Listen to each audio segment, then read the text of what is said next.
The news came like a storm in the north, fast, loud, and cold. A raven from King's Landing arrived at Winterfell, sealed with the golden lion of House Lannister. Master Lewin's hands trembled as he broke the seal. Catelyn Stark watched his face as he read. The color drained from his cheeks, and he didn't even look up before whispering, "The king commands the execution of Jon Snow and Robb Stark. By sunrise, they are to be brought to the Red Keep." Catelyn's heart stopped. "Jon and Robb," she said, stunned. "Both of them?" Maester Lewin nodded. "By the order of King Joffrey Baratheon." Robb was in the yard, sword in hand, training the younger boys when Catelyn reached him. Her voice cracked as she called out his name. He saw her face and knew something was wrong, something terrible. She handed him the letter. He didn't even sit. His eyes moved quickly over the words, his jaw tightening with each line. "They want to execute us both," he muttered. "Why, Jon? He's the Night's Watch now." Catelyn didn't answer. She couldn't. A mother's worry was already choking her.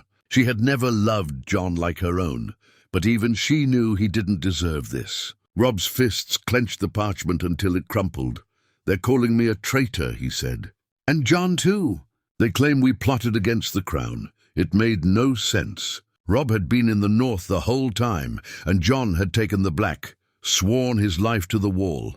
But logic didn't matter to Joffrey. He was king now, and kings didn't need reasons. Especially not mad little boys wearing crowns they didn't earn. Far beyond Winterfell at Castle Black, Jon Snow stood atop the wall, cold wind biting at his face. When the letter came to him too, Lord Commander Mormont read it aloud in front of the Brothers of the Watch. Jon's name written as a traitor, a man to be executed on sight if he ever left the wall. Jon didn't speak. Not right away. He just stared into the distance, toward the south, toward King's Landing. Samwell Tarly stepped closer. "But you haven't done anything, Jon. They can't do this. You swore your oath." Jon's face was stone. "Joffrey can do whatever he wants now. He's king. He doesn't care about my oath. He wants to make a show of killing Starks. Ned's dead. Arya and Sansa are hostages, and now it's me and Robb." Sam looked pale. "Will you go?" Jon turned his eyes away from the wall. "I swore my life to the Night's Watch. I'm already dead to the world." But even as he said it, he felt the fire burning in his chest. Joffrey wanted him dead and for nothing. For being a Stark, even though he wasn't truly one. At Winterfell, Robb sat in the Godswood with grey wind beside him. The letter felt like poison in his hand. He knew what Joffrey wanted. He wanted to wipe the name Stark from the land. First Eddard, now his sons. It wasn't just a warning, it was war. "Send word to the bannermen," Robb told his mother later that night. "We ride south. We go to King's Landing." Catelyn looked afraid but proud. "You'll start a war," Robb nodded. "Then let it begin." But before they could march, something unexpected happened. Another raven arrived, this one with a letter written in a hand no one recognized. It wasn't from King's Landing. It was from someone inside it. The letter said only, "They're going to make a show of killing them both. They've already prepared the scaffold. Jon will be captured. Robb will be betrayed. Do not trust the bannermen. One of them has already sold your name for gold." It was unsigned, no seal, no name, but it was clear someone inside King's Landing wanted them to know. And someone close to Robb had already betrayed him. The hall in Winterfell was filled with silence that pressed down like a storm cloud. Robb paced across the stone floor, reading the mysterious letter for the 10th time. Every word burned into his mind. "Do not trust the bannermen." That line screamed the loudest. He looked at Theon Greyjoy, who had been his shadow since childhood, standing by the fire, arms folded. "Do you believe it?" Robb asked. Theon scoffed. "A letter with no name, no seal? Could be a trick from the Lannisters. Or it could be the truth," Catelyn said softly, watching them both. "We can't afford to ignore it. If there's a traitor in your camp, Robb, you need to find out before you march." Robb nodded, his jaw clenched. "Then I'll test them." That night, a raven was sent to every northern lord loyal to House Stark. A false letter, cleverly written. It said Jon Snow had escaped Castle Black and was headed to Winterfell, and that Robb intended to meet him in secret in the woods beyond the last hearth. It was bait, a trap for the traitor.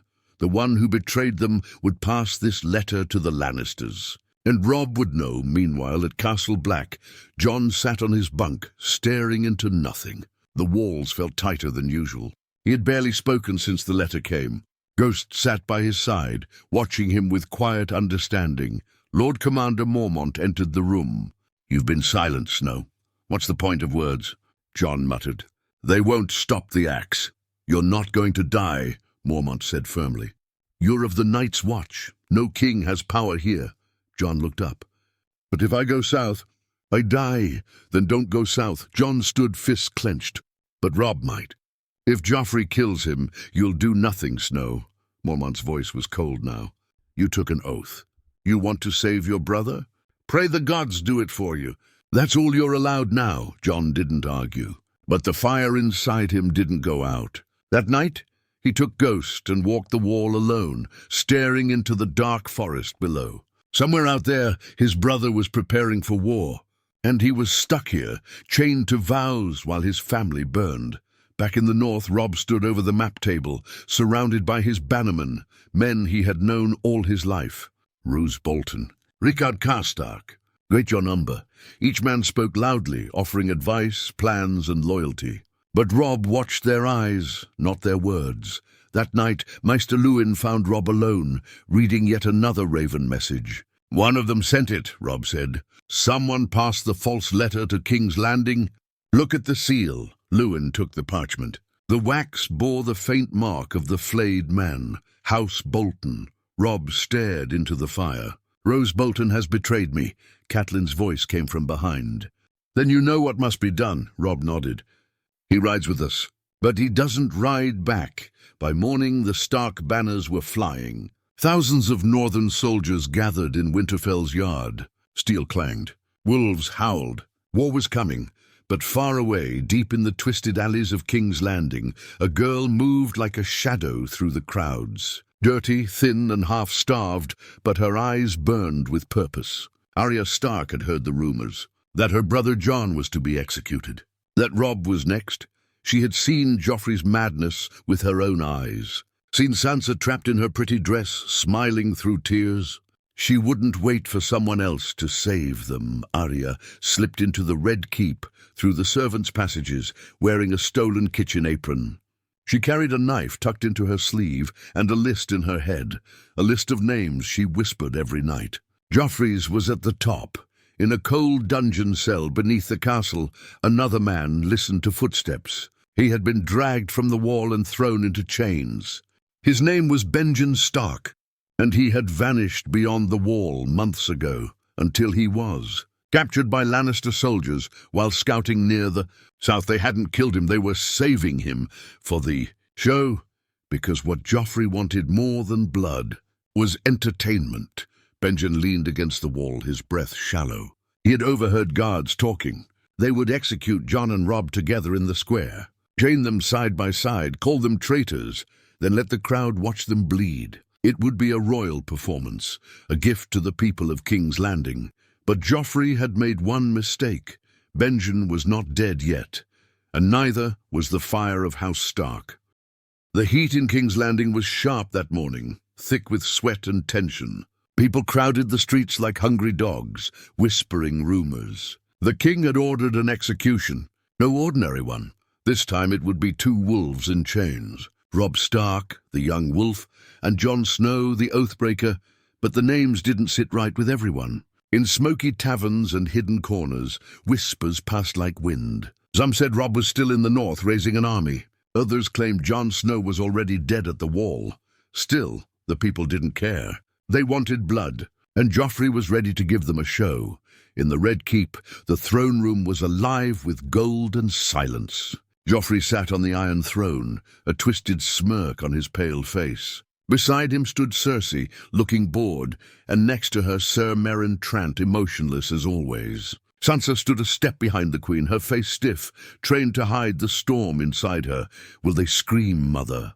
Joffrey asked with a child's curiosity. "When the axe falls, I want them to scream." Cersei rolled her eyes. "You'll get your screams, darling." Sansa turned her face slightly, hiding the tear crawling down her cheek. "Robb, Jon, please don't come." Deep beneath the castle in the black cells, Jon Snow stood in chains, blood on his lip and fire in his eyes. He had been taken days ago, caught outside Castle Black by a group of riders who never said a word. They had dragged him across the kingdoms like a trophy, laughing, kicking, calling him the traitor wolf. He didn't remember how many times he'd been beaten, only that he never begged. He leaned back against the wall. In the cell across from him, a broken voice whispered, "They're going to kill you in the square." Jon opened his swollen eye and saw the man speaking, grey in his hair, dried blood on his beard. "Who are you?" Jon asked. The man looked up and Jon's breath caught. "Uncle Benjen." Benjen Stark gave a weak smile. "Still alive, barely?" Jon stepped forward. "What happened?" Benjen glanced at the guards. "No time. They're planning a spectacle. You and Robb, but listen, Robb's not here, not yet. They have someone else." Jon's brows pulled tight. "What do you mean?" Benjen looked sad. "They have a boy. Your cousin Rickon. They plan to dress him like Robb, say it's him. Use his name." Jon's knees weakened. "Rickon. He's just a child. They don't care," Benjen muttered. To the crowd, a wolf is a wolf. In the upper halls, Arya crept like a rat, unseen and forgotten. She had stolen a sword, small, sharp, perfect for stabbing. Needle, her only friend now. She had heard the guards talking about the scaffold being built in the square. Joffrey wanted everyone to watch, and they said a boy would die pretending to be Robb Stark, Rickon. The name hit her chest like a stone. She bit her lip till it bled. "Not again," she whispered. "I won't lose another one." She moved faster now. She had no plan, just rage and steel. That would have to be enough. In the north, Robb was already on the march. The news had reached him. Jon captured. A boy mistaken for Robb. A public execution in 3 days. He rode through the night, banners flapping behind him like thunder. Beside him, Rose Bolton watched with a snake's smile, pretending loyalty.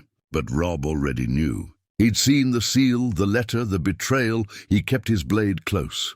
On the second night of their march, Robb invited Bolton to drink with him by the fire.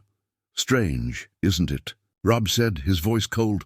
"How the Lannisters knew our plan before we even sent a raven."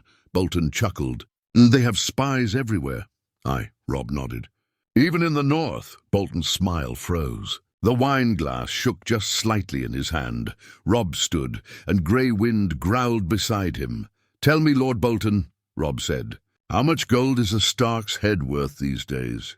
Bolton rose slowly, hand near his sword. "Careful, boy. You're playing a dangerous game." Robb's voice was sharp. "I'm not playing." The firelight flickered.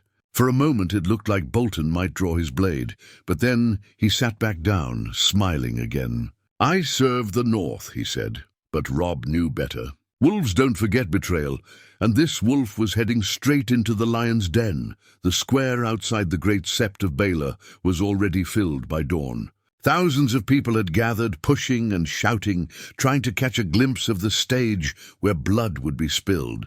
Wooden scaffolding stood tall in the center. Black ropes hung from it like snakes, waiting for necks to find them. Joffrey had outdone himself. Silk banners, with the golden lion of House Lannister, fluttered from every corner. The throne he had built specially for the event, tall, ugly, and absurdly golden, stood like a joke at the top of a platform, so he could watch the executions, like a child watches a puppet show. He was already seated, legs crossed, smiling wide. To his left stood Cersei, wine in hand. To his right, Sansa, pale as a ghost, trembling in silence. And all around them, Kingsguard with polished armor and dead eyes. The crowd roared as 2 prisoners were dragged up the steps, both in chains, both beaten half to death. Jon Snow was one of them, barely able to stand. His black cloak was torn, his lips split, blood dried on his face. The crowd screamed his name, spat at him, shouted, "Traitor!" and "Oathbreaker."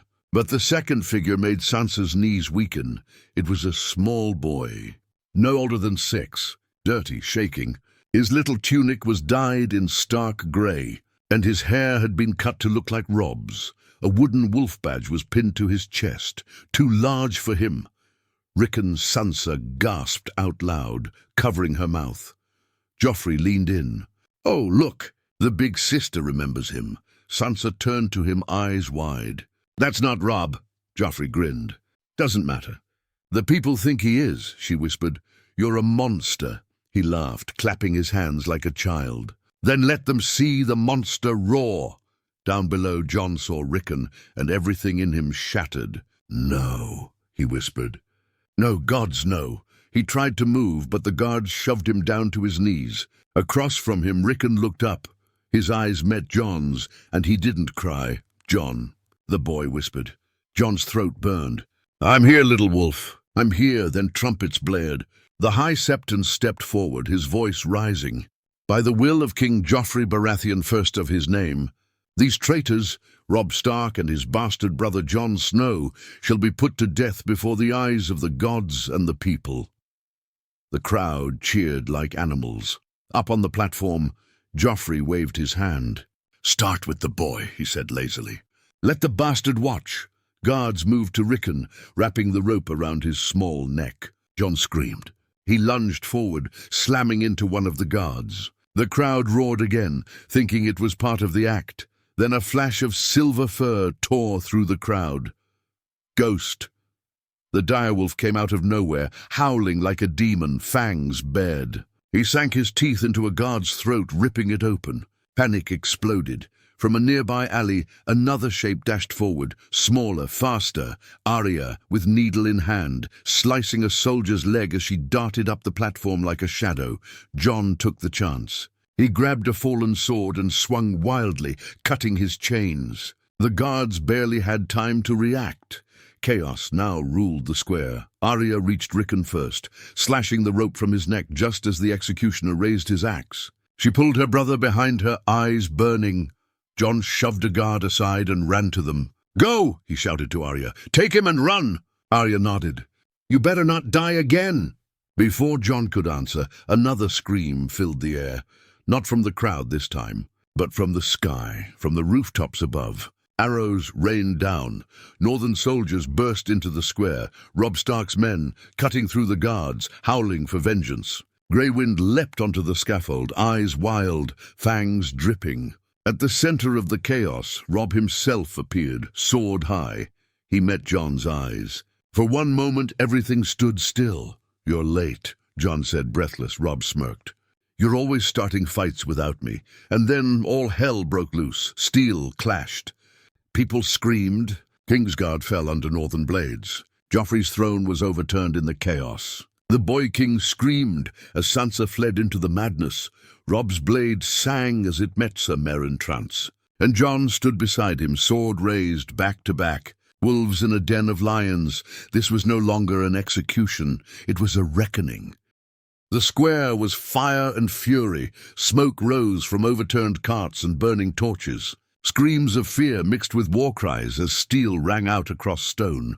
Civilians fled like cattle, while soldiers carved through each other, red staining gold and grey alike.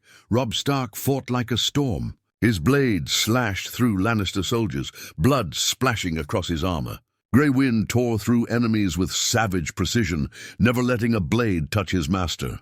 Jon Snow fought beside him, wounded but unbroken. His eyes locked on the scaffold, where Rickon had almost died.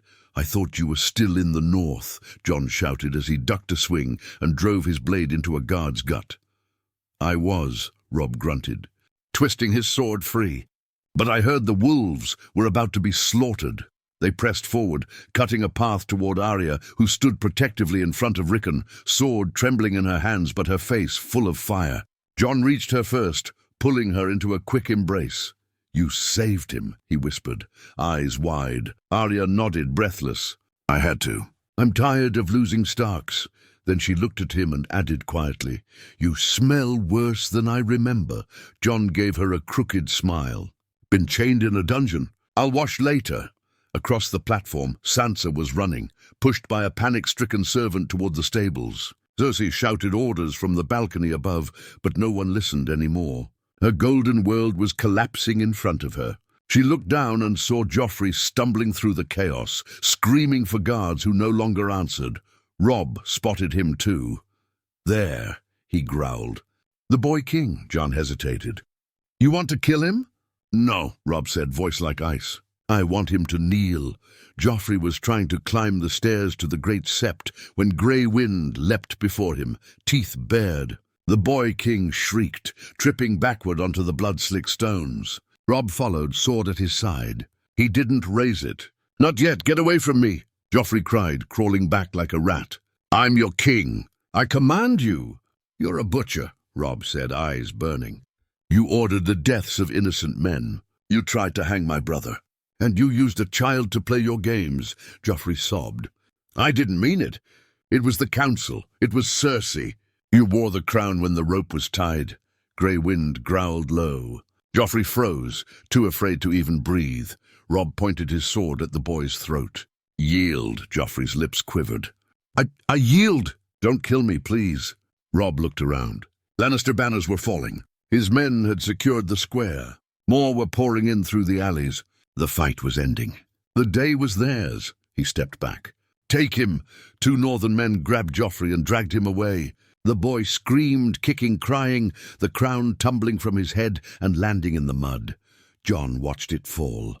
"It's over," Robb said, but Jon's face stayed hard. "No, it's not, because something was wrong." Suddenly, a whistle split the air, and then an explosion. Boom! The sept of Baela's steps erupted in flame. The ground shook. Bodies flew backward. Part of the crowd screamed as the shockwave rippled through them. From the smoke, Sir Mandan Moore charged out with a dozen fresh guards, not Lannister, but cloaked in gold and black. They weren't from the city. They were sellswords, paid to finish the job, and leading them, a tall figure in black armor, one eye milky white, face burned on one side, the Hound. Jon barely turned in time to block his strike. The force knocked him back. The Hound fought like a demon, slamming blade to blade with pure rage. "You think this is over, pup?" Sandor Clegane growled. "This city belongs to the highest bidder. "And your heads still fetch a king's price," Arya screamed, as more of the black-cloaked men surrounded her and Rickon. Robb lunged to protect them, but the Hound blocked him. "You've got guts, boy," Sandor hissed. "Let's see if they spill easy." Jon ducked low, slashing toward the Hound's knees, but the man barely flinched. He swung hard, nearly splitting Jon's sword in two. Robb shouted, "Get Rickon out! Go!" Arya grabbed her little brother's hand and darted through the chaos, vanishing into the smoke. The Hound raised his sword high. "Say goodbye, Snow." But before the blade could fall, a massive roar ripped through the square. Not human, not beast. A shriek from the skies, and then the shadow passed overhead. Everyone looked up. A dragon, black wings, green fire, eyes like hell itself. The creature dove, fire blazing from its mouth, scattering sellswords and gold cloaks like leaves in the wind. On its back, Daenerys Targaryen. The dragon's fire painted the sky green and gold.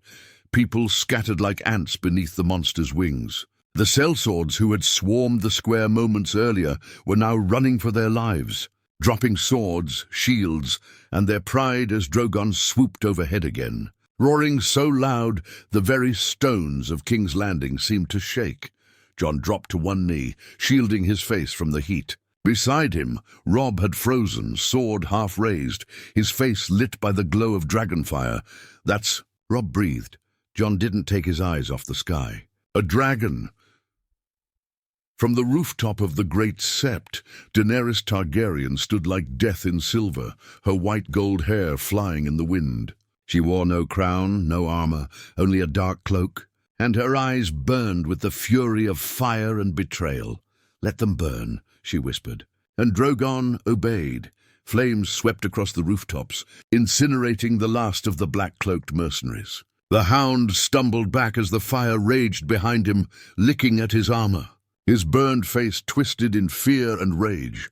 "Not again," he hissed, backing away. "Not fire, not again." Jon lunged before he could recover. Their swords clashed again, steel screaming against steel, but this time Jon was faster. He rolled under a clumsy swing and drove Longclaw deep into the Hound's side. Sandor Clegane coughed blood, looking Jon in the eye. You should have let me die the first time." Jon pulled the blade free, and the hound collapsed, lifeless. Robb rushed to his side. "That woman, is she friend or foe?" "I don't know," Jon said, panting. "But she just saved our lives." Above them, Drogon hovered and then landed hard in the square, crushing a broken cart under his claws. Dust rose as his wings folded, and from his back, Daenerys descended slowly, eyes scanning the carnage. She walked toward Jon and Robb with purpose, her face unreadable. Northern soldiers lowered their swords cautiously as she passed, unsure whether to bow or draw steel.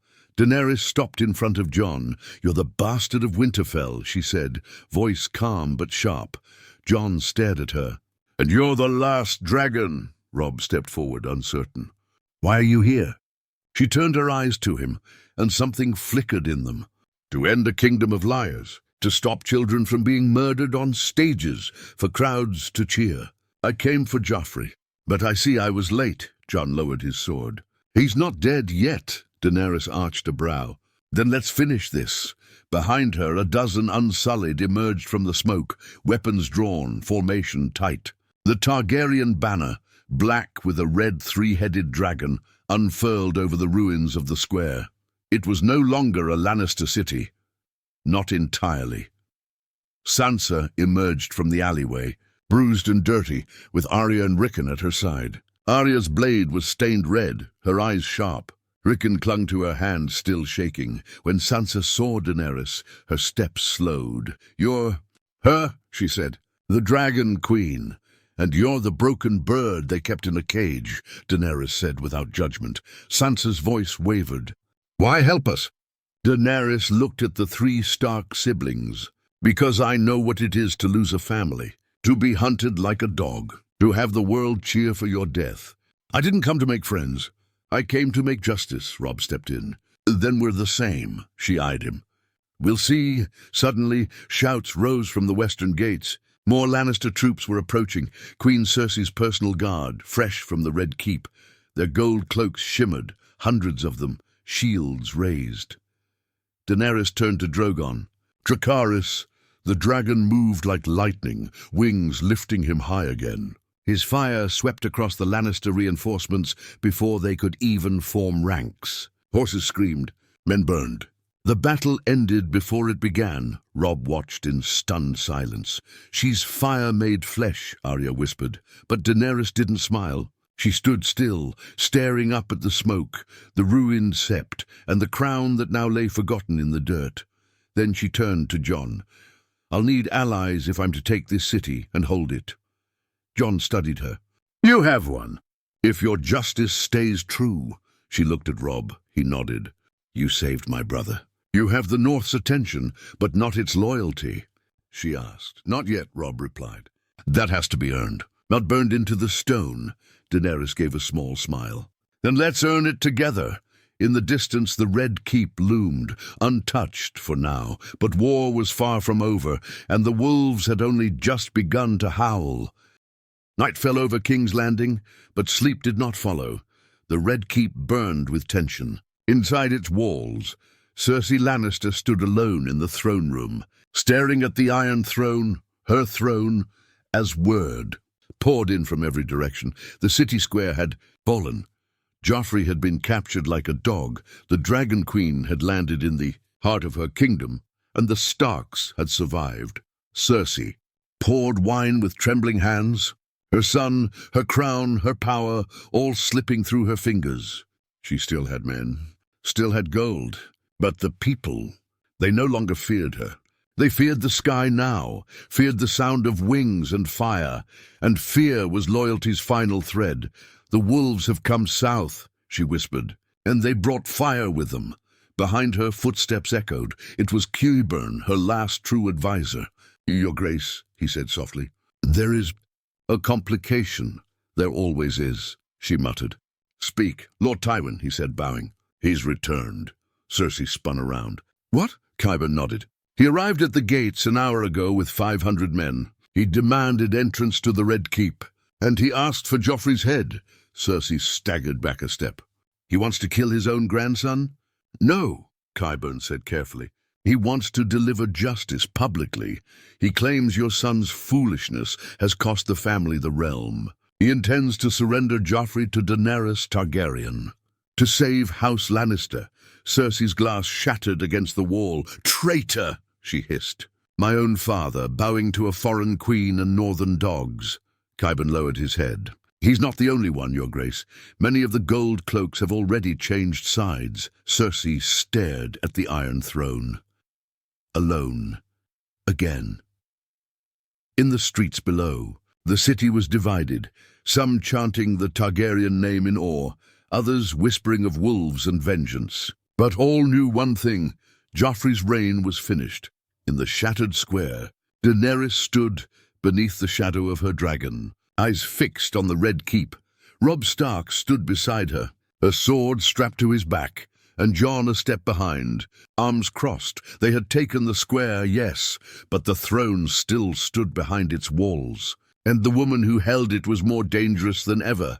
"She won't surrender," Robb said. "No," Daenerys agreed.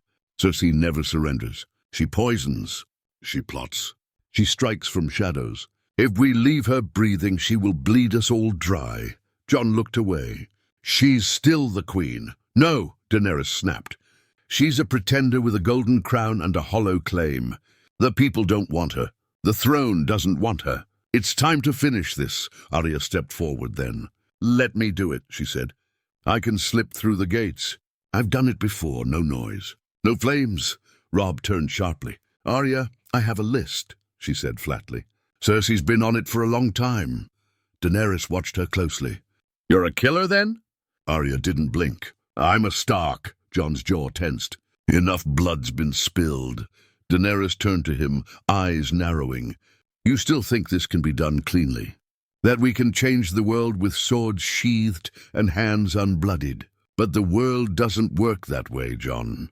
You saw them try to hang your brother. You saw a child nearly die for a name." Jon met her stare. "And I've also seen fire turn good men into ashes. You want to rule. Show them another way." Daenerys looked at him long and hard. "You sound like a king." Jon said nothing. Suddenly a rider galloped into the square, bloodied and breathless. He dismounted, falling to his knees before Daenerys. "Message from the gates," he gasped. "Lord Tywin Lannister has entered the city. He rides under a white banner, and he wishes to parley." Robb raised an eyebrow. "With us?" "With the Queen," the man said, glancing at Daenerys. She didn't move. Didn't blink, just said, "Bring him." An hour later, Tywin Lannister walked into the square like a lion who'd been through hell and still refused to die. He wore no crown, no armor, just red velvet and a face carved from stone. Behind him, 500 Lannister men stood at a quiet, uneasy attention. "Your Grace," Tywin said, bowing slightly to Daenerys. "I come not to beg, but to bargain." Daenerys said nothing. He turned to Robb next. "Stark, we have not met, but I know your father's name better than most. I wronged him." Robb's fists clenched. Tywin continued. "And now my house is paying for it." Finally he faced Jon. "And you, the bastard-turned hero, the one they whisper about beyond the wall." Jon's expression was unreadable. "You came to hand over your grandson?" Tywin nodded. "The boy is foolish, arrogant, dangerous. If justice must be done, let it be done. But House Lannister must survive." Daenerys raised her head. "And what of the Queen?" Tywin's voice dropped low. "Let her burn." The city held its breath. For the first time in 100 years, Fire and Wolf stood at the gates of the Red Keep, not as conquerors, but as judges, and judgment had come. Daenerys turned slowly, her gaze fixed on Tywin Lannister. "You offer me your grandson," she said, voice like calm thunder. "And your daughter. You betray your own blood?" Tywin's eyes never flinched. "My daughter is poison. My grandson is a rot. If they remain, my house dies. If they fall, it may live. I came not to beg, but to preserve." Jon stepped forward. "If you hand them over, there will be no sack of the city." "No burning?" Robb frowned. "That's not your call." Jon shot him a glance. "It's the right call." Daenerys looked between them. "And what would your father do, Robb Stark? Let the vipers crawl back into the grass, or cut off their heads so they never bite again?" Robb clenched his jaw. "He would do what needed to be done." Then so will I, she said coldly. Prepare the square. By morning, the realm will have watched justice, and the Iron Throne will be empty. Inside the Red Keep, Cersei Lannister stood alone, watching the city lights through the broken windows of her chambers. Her dress was torn, her hair loose, her wine cup empty. The last hour had stripped her of everything, her guards, her power, her son, even her fear. She didn't flinch when the doors creaked open. She didn't turn when the footsteps echoed across the floor. I expected them to send a wolf, she said, her voice dry. Not the lion. Tywin stood behind her, hands clasped behind his back. You killed us, Cersei. With every lie, every vanity, every crime made in the name of your pride. She turned to face him, eyes blazing. I did it for this family, for you, for Joffrey, for your power, Tywin snapped. And now you'll die for it, Cersei laughed, a bitter, broken sound. They think they'll rebuild with fire and snow. That dragons and bastards will save the realm. Let them try. The realm is not a dream, it's a graveyard, and we were the last to rule it. She picked up her goblet and hurled it against the wall. Let them choke on their ashes. Tywin stepped aside, and behind him, Arya Stark entered the room, blade in hand, face like death, eyes cold as winter. Cersei's lips parted. You. Arya didn't speak. She crossed the room silently, like a shadow, and then she whispered, Cersei Lannister. First of her name, last of her line, no. Cersei stepped back. You don't get to do this. I already did, Arya said. One strike, fast, clean. Cersei collapsed onto the stone floor. Gasping once before the silence swallowed her whole, Arya stood over her. Blade dripping red, a name crossed off the list. By morning the square was full once more, but this time the air was different, quieter, colder, heavier. Thousands stood shoulder to shoulder, waiting for something they never believed they'd witness, the fall of a dynasty, the death of a name. Jon and Robb stood side by side on the raised platform, Rickon and Sansa nearby. Arya beside them, silent, her blade still warm. Daenerys stood tallest, Drogon perched behind her like a black mountain. Her banner flew beside the Wolf of Stark, and between them two kneeling figures in chains, Joffrey Baratheon. And Cersei's body, the boy king, no longer wept. He trembled. He stared straight ahead, face pale, lips pressed tight in defiance, but his eyes betrayed the panic. No crown sat on his head. No mother stood at his side. Daenerys stepped forward. The people of Westeros have suffered under golden lies and crimson cruelty, but no more. Today, the realm sees what justice looks like. Jon looked at the crowd. You once cheered for a boy king who butchered innocents, who murdered wolves for sport. Today, you will see what it means to bury him.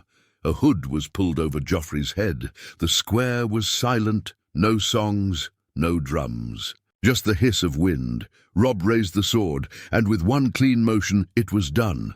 Joffrey's head hit the stone with a final, dull thud. That night the Iron Throne sat cold and untouched. Daenerys looked at it for a long time, then turned away. I did not come for a chair of swords, she said. I came for peace. The North had their justice. The realm had its reckoning. Jon looked to Daenerys. What now? She looked at the burning horizon. Now we build something better. And so the wolves returned home, with fewer names, with heavier hearts, but not in chains, not in silence, not anymore.